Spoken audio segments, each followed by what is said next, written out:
Semoga kita semua selalu dalam keadaan sehat, selamat, sejahtera, dan bahagia. Juga keluarga kita di rumah masing-masing. Malam ini kita bahas mengenai persoalan mata ketiga, ya, mata ketiga yang selama ini selalu digambar-gemborkan sebagai sesuatu yang luar biasa, dan ada kemungkinan terjadi salah kaprah dalam memahami persoalan mata ketiga ini. Kalau orang minta dibukakan mata ketiga, salah. Mata ketiga itu sudah terbuka. Setiap orang, mata ketiga itu sudah terbuka. Mata ketiga selalu dikaitkan dengan persoalan kesadaran, ya, jangan lupa itu yang paling utama. Mata ketiga juga terkait dengan persoalan pencerahan. Nah, dengan menggunakan mata ketiga, kita mampu melihat, setidaknya mampu membuat sebuah rencana, karena rencana apapun pasti terlihat di dalam kepala kita. Saya tidak ingin membahas persoalan mata ketiga yang terkait dengan persoalan hal-hal yang tidak umum. Lebih baik kita bahas persoalan mata ketiga yang betul-betul ada gunanya untuk kehidupan kita, berguna untuk menjalankan kehidupan kita dari hari ke hari. Mata ketiga adalah pusat kecerdasan manusia. Kalau sudah cerdas, ya, ini baru salah satu fungsi kecerdasannya, yaitu kemampuan melihat. Sebelum bicara, kita bisa melihat dulu apa yang akan terjadi. Sebelum bicara, sebelum kita mendengar, kita sudah tahu apa yang akan terjadi. Sebelum kita makan, kita sudah tahu apa yang akan terjadi. Ya pun sebelum kita melihat, berperilaku, bergerak, kita sudah tahu apa yang akan terjadi. Contohnya begini, kalau saya berkata kasar, kemudian menghasut, berpikir pendek, boleh jadi orang itu mata ketiganya rada cedem. Cedem itu bahasa Indonesianya redup, tidak luas.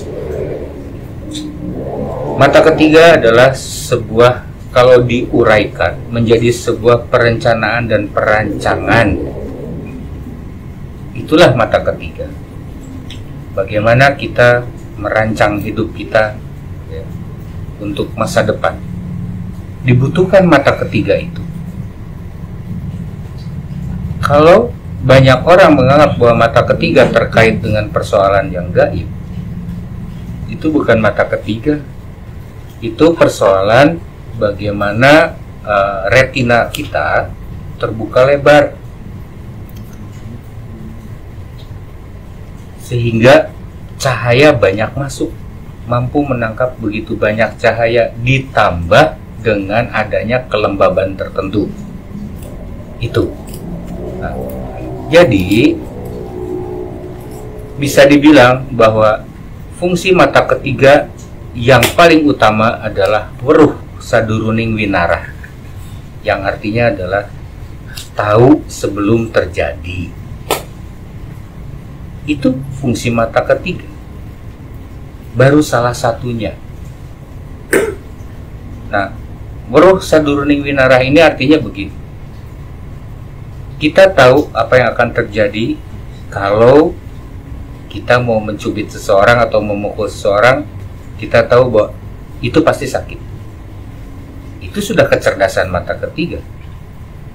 Memangnya pernah gitu ada cerita, bilanglah orang-orang yang mata ketiganya sudah terbuka, jangan tanggung Siddhartha Gautama saja yang sudah mencapai tingkat Buddha, ya. tingkat pencerahan. Mata ketiganya sudah terbuka. Ada nggak ceritanya dia lihat kuntilanak? Ada nggak dia lihat tuyul gitu? Atau dedemit? Kan tidak ada. Yesus, tingkat kesadaran, mata ketiganya terbuka begitu luar biasa. Kalau Siddhartha Gautama kan jauh masanya sebelum Yesus ya, sebelum Nabi Isa. Itu mata ketiganya juga sama. Orang-orang yang mengalami pencerahan, mencapai tingkat kesadaran yang luar biasa. Pernah dengar Yesus melihat dedemit? Kan tidak. Nah, kenapa bangsa kita jadi aneh? Saat kita bicara atau bercerita tentang mata ketiga, bicaranya jadi persoalannya jadi ke persoalan ini, persoalan yang tidak terlihat gitu. Yang tidak terlihat tuh artinya ya dedemit, tuyul, jurik jarian dan lain sebagainya. Bukan itu, sama sekali tidak nyambung. Jadi kenapa bangsa Indonesia tertinggal jauh dengan persoalan mata ketiga ini, termasuk di dalam ruang kehidupannya? Karena yang dicari-cari adalah bukan kecerdasan dari si otak, bukan yang membuat dirinya mampu merancang masa depan. Lebih tertarik melihat dedemit, tuyul, kuntilanak, sampai berani datang ke dukun tertentu misalnya untuk minta dibukakan mata ketiganya. Sudah itu dengan sugesti tertentu udah kelihatan, ya iyalah, itu sama saja dengan hipno. Dengan hipno juga bisa kok. Lakukan, di depan kamu nanti ada tuyul ya, pasti ada tuyul. Nah, apa itu yang mau disebut mata ketiga? Ya banyak juga yang dijadikan modus tentunya ya. Nah, terkait dengan mata ketiga yang hubungannya langsung dengan kehidupan kita. Kita sebagai manusia yang turun ke bumi, bukan atas keinginan kita, tentu diberi perlengkapan yang sangat sempurna oleh semesta, oleh Yang Maha Agung. Diberikan itu. Untuk apa? Agar kita mampu menjalankan kehidupan secara terencana, mampu melihat apa yang akan terjadi pada kehidupan-kehidupan di masa yang akan datang. Kembali kepada bagaimana cara mengaktifkannya, berpikir. Karena pusat kecerdasannya ini yang dibutuhkan. Berpikir tanpa kecerdasan ya percuma, goblok nantinya. Nggak begitu. Berpikirlah dengan kecerdasan sehingga kita mampu naik, mampu mengalami kesadaran, mampu mengalami pencerahan.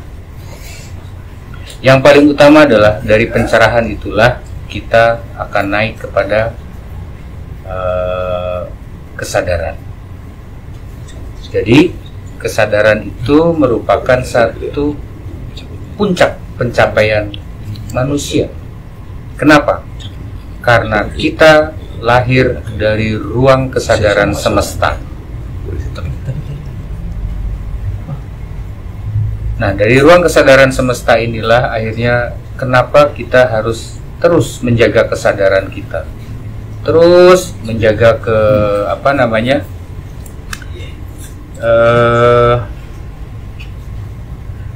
keelingan, kewaspadaan, selalu waspada. Nah, pepatahnya adalah eling lan waspada.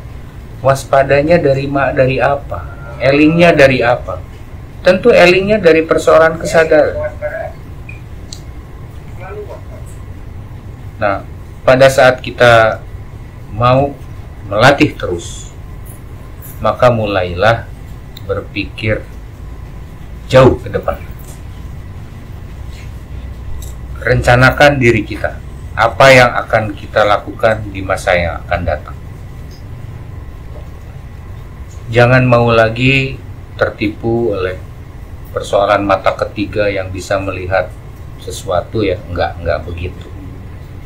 Nah, untuk tingkatan yang lebih tinggi, karena manusia ini makhluk berkesadaran ya, dan hidup di dalam ruang kesadaran, orang-orang yang sudah jago memang mampu menangkap frekuensi kesadaran itu. Dari frekuensi kesadaran itulah seseorang bisa menceritakan bahwa hidup kamu nanti akan kaya raya, misalnya begitu. Bahwa nanti seminggu lagi kamu akan dapat sesuatu. Ya itu udah orang-orang yang sudah tingkatannya tinggi karena dia melatih. Apa yang dia latih? Dia melatih frekuensi. Dia melatih kesadaran. Dia melatih kecerdasannya. Nah, kecepatan seseorang ketika melatih itu berbeda-beda tentunya ya, karena kita bukan benda pabrikan. Bukan benda pabrikan. Setiap orang berbeda-beda. Bahkan tingkat kesadaran setiap orang pun berbeda. Tidak ada yang sama. Tapi kuncinya adalah terus berlatih.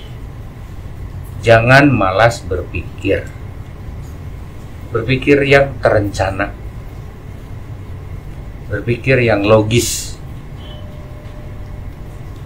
Rasional. Rasional itu artinya terskala, ada skalanya, terukur. Karena lebih dari itu hanya sebuah hayalan. Mata ketiga setiap manusia sekali lagi sudah terbuka. Dari sejak bayi sudah terbuka mata ketiganya. Nah, tentu ini juga berkaitan dengan makanan ya.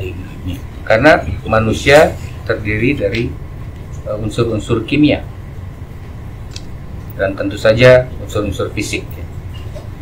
Sehingga makanan, minuman menjadi sangat penting. Semakin sehat mata ketiga kita atau yang sering disebut sebagai pineal, nanti dia akan memproduksi hormon. Dia akan memproduksi hormon kebahagiaan. Kira-kira apa yang membuat seseorang bahagia? Orang yang bahagia yaitu orang yang mata ketiganya terbuka. Orang yang bahagia itulah orang yang mampu merasakan satu rasa yang sebetulnya ada di dalam dirinya dan tidak bisa dibuka oleh apapun selain oleh kecerdasannya. Kecerdasan berpikir. Orang yang mampu mempertahankan kesadarannya. Memang selama ini apa yang kita cari? Saya yakin semua orang mencari kebahagiaan. Tapi orang banyak yang tidak menyadari bahwa kebahagiaan itu bukan ada di luar.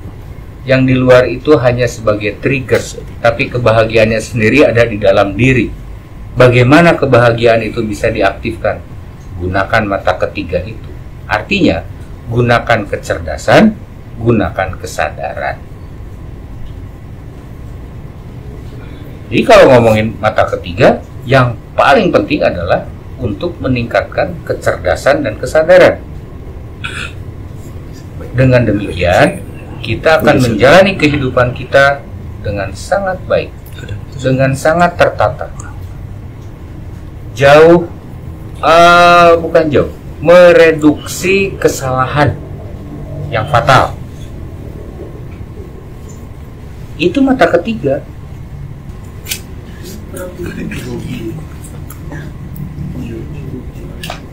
Jadi mata ketiga itu bukan sesuatu yang biasa-biasa. Itu salah satu yang sangat penting di dalam diri kita. Sangat penting. Orang yang mata ketiganya aktif, tentu berpikirnya pun aktif. Nah, saking aktifnya, pengertian mata ini bukan persoalan melihat ya, bukan persoalan melihat dalam arti kata seperti mata kita ini, bukan. Contoh, ketika kita berpikir sebetulnya kita melihat. Hebatnya mata ketiga bisa begini. Kalau saya bilang Bung Karno, maka di dalam kepala kita muncul Bung Karno. Itu salah satu contoh. Kalau saya bilang Jenderal Sudirman, maka di kepala kita, tutup saja sebentar, dia akan keluar gambar Sudirman. Kenapa mata ketiga selalu aktif? Lebih banyak aktif ketika kita menutup mata. Karena kita sudah tidak mengandalkan alat untuk melihat, yaitu kedua mata kita. Boleh dicoba. Tutup mata, lalu saya bilang Marilyn Monroe, nanti muncul Marilyn Monroe.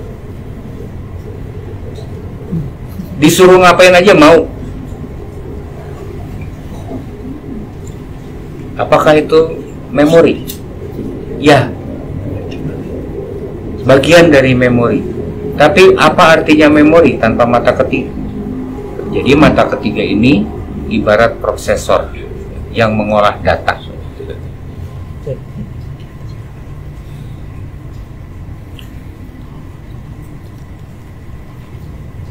Indonesia itu seharusnya, bangsa Indonesia seharusnya menjadi bangsa yang sangat luar biasa. Karena kita berada di lintang khatulistiwa. Kita dipengaruhi oleh dua kutub magnet. Kita memiliki kelistrikan yang sempurna. Karena dasar kelistrikan itu adalah asam dan basa.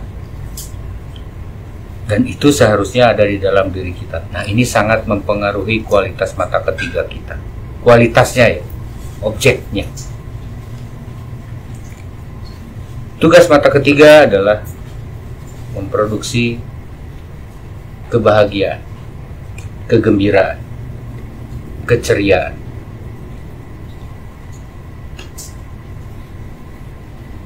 Apakah kebahagiaan itu bukan sesuatu yang gaib? Kebahagiaan itu gaib, bukan gaib. Gaib itu bahasa Arab kali ya. Bahasa kitanya apa ya?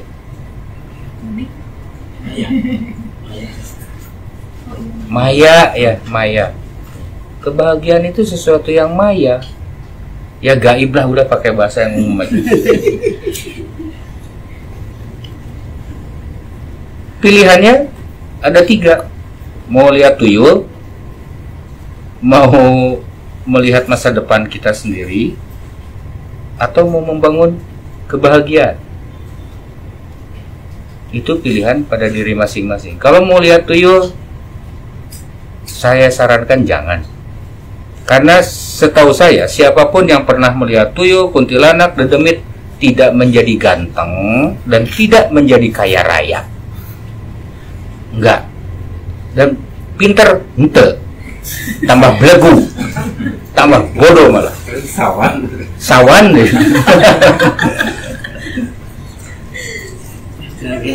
Saran saya, mendingan pakai yang 2. Yang 2 dan ketiga. Gunakan mata ketiga untuk meningkatkan kecerdasan pada diri kita, agar kita tahu apa yang harus kita lakukan sebelum terjadi. Kita punya satu perencanaan. Itu kehebatan manusia dalam membuat sebuah perencanaan itu. Itu kehebatan manusia. Emang ayam punya rencana? Binatang punya rencana? Punya, tapi pendek. Saya tidak tahu, pohon juga kayaknya punya rencana dengan caranya sendiri.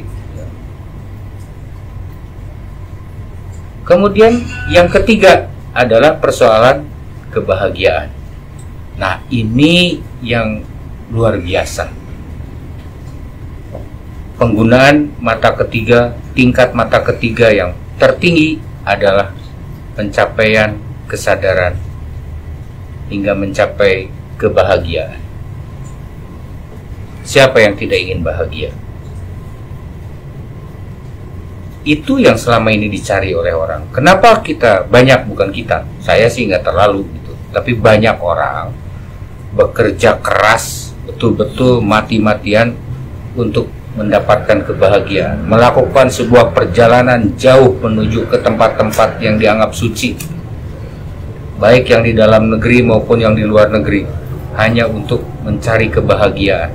Padahal kebahagiaan ada di dalam diri kita.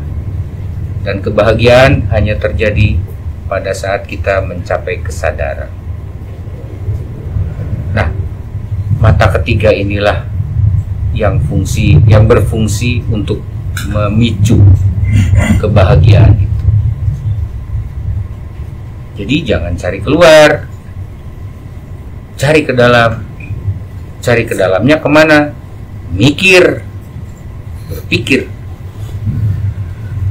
Karena apapun, semua manusia itu punya perspektif dalam melihat setiap kejadian.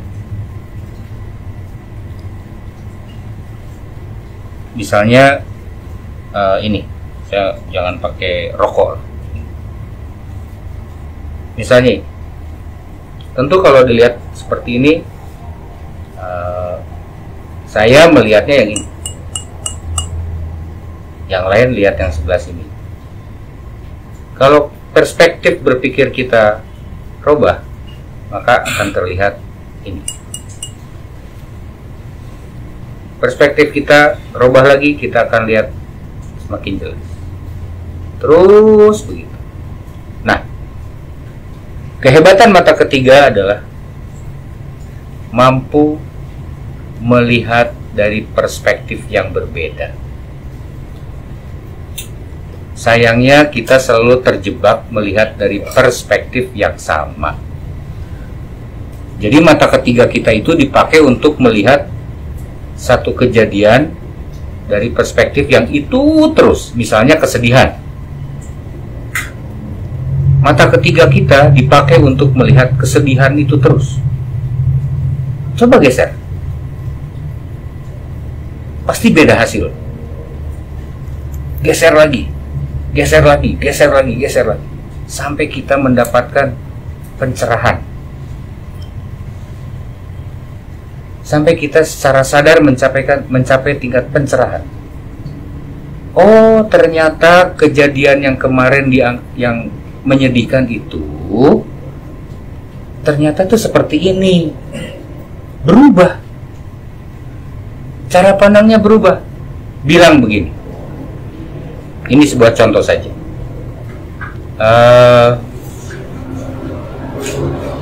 Di sini kebetulan tabung gas, bukan kebetulan, tidak ada kebetulan. Tabung gas hilang. Tentu saja oleh bangsat, ya, oleh maling. Nah, kalau kita mau lihat dari satu perspektif, keselnya minta ampun. Itu maling kalau dapat gua gebukin habis-habisan. Dari situ terus melihatnya, dan terus sehari, 2 hari, 3 hari, sebulan, 2 bulan, setahun, 2 tahun, sampai mau mati masih ingat itu tabung gas hilang karena dicuri. Coba perspektifnya kita geserkan. Perspektif berpikir dengan menggunakan mata ketiga. Kenapa ya orang itu mencuri tabung gas itu? Oh, dia mungkin butuh karena anaknya sakit, karena anaknya harus bayar kuliah, karena BPJS-nya dihambat. Kan kita nggak aneh ya, BPJS itu tidak berjalan dengan baik. Karena iuran sekolah, atau karena orang tuanya harus bayar pinjaman benjol. Coba diputar, akhirnya kita akan melihat bahwa kehilangan tabung gas itu menjadi sesuatu yang berbeda. Bukan lagi menjadi sesuatu yang merugikan kita. Kita akan merelakan itu dengan penuh rasa gembira, penuh rasa bahagia. Secara tidak langsung ternyata kita sudah memberikan sesuatu. Memang mencuri tidak baik, iya, konon. Tapi coba secara pribadi bagi kita perspektifnya rubah dengan menggunakan mata ketiga kita. Hasilnya akan rubah. Banyak orang yang terjebak, bahkan dalam dunia perkawinan pun banyak yang terjebak seperti itu. Wah, kayaknya asik nih kawin sama si ini. Ternyata bro, terjadi sesuatu. Coba geser, perspektifnya digeser. Untung tidak diteruskan. Kalau diteruskan, mungkin malam ke-30 setelah bulan madu diracun. Gimana kalau begitu? Coba perspektifnya dirubah. Nah, itu kehebatan mata ketiga. Membuat alternatif-alternatif. Nah, jadi saran saya singkatnya adalah gunakan mata ketiga untuk kehidupan yang lebih baik, untuk mencapai kecerdasan setinggi mungkin, untuk mencapai kesadaran setinggi mungkin, untuk mempertahankan kesadaran itu. Lalu gunakan mata ketiga untuk melihat dari perspektif yang berbeda. Jangan terjebak pada perspektif yang sama. Orang yang terjebak pada perspektif yang sama terhadap suatu kejadian yang tidak enak,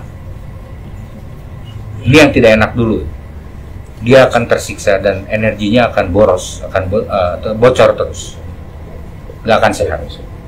Pun tentang kegembiraan, tentang kegembiraan kita, kalau kita gunakan perspektifnya tentang kebahagiaan kita, kegembiraan kita, perspektifnya rubah.